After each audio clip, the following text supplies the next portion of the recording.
The 2012 Transit of Venus, presented by Science at NASA. One little black spot on the Sun sure can cause a lot of fuss. Twice every 120 years, Venus passes directly in front of the Sun. The circular spot the planet makes on the solar disk is not much bigger than an ordinary sunspot. But every time it happens, it is a worldwide sensation. The next transit of Venus is on June 5, 2012. And for the first time since the 19th century, the event will be visible across all of North America. The nearly 7-hour transit begins at 3:09 p.m. Pacific Daylight Time. Observers on 7 continents, even a sliver of Antarctica, will be able to see it. Across the United States, the transit is at its best around sunset, a rare photo op for creative photographers. Observing tip: do not stare at the Sun. Venus covers too little of the solar disk to block the blinding glare.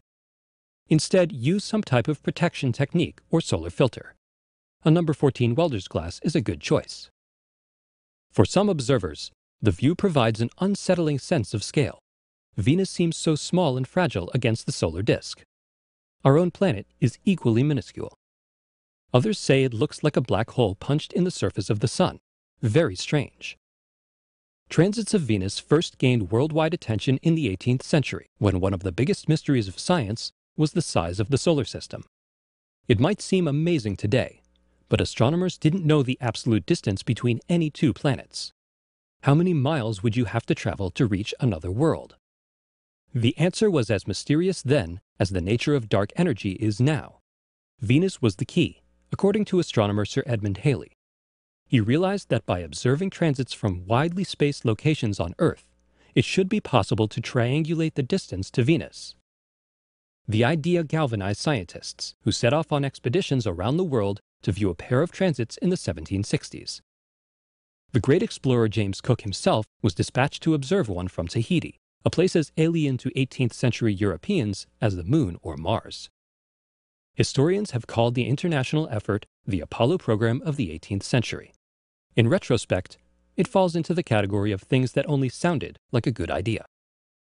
Bad weather, primitive optics, and the natural fuzziness of Venus's atmosphere prevented observers from gathering the data they needed. The distance to Venus was not measured with high precision until 2 centuries later, when astronomers of the 1960s pinged the planet with radar. This year's transit is the second of an 8-year pair. Anticipation was high in June 2004 as Venus approached the Sun. No one alive at the time had seen a transit of Venus with their own eyes, and the hand-drawn sketches and grainy photos of the previous centuries scarcely prepared them for what was about to happen. Modern solar telescopes captured an unprecedented view of Venus's atmosphere, backlit by solar fire. They saw Venus transiting the Sun's ghostly corona and gliding past magnetic filaments big enough to swallow the whole planet. One photographer even caught a spaceship, the International Space Station, transiting the Sun alongside Venus. 2012 should be even better, as cameras and solar telescopes have improved. Moreover, NASA's Solar Dynamics Observatory is going to be watching too. SDO will produce Hubble-quality images of this rare event. Apparently, one little black dot really is worth all the fuss.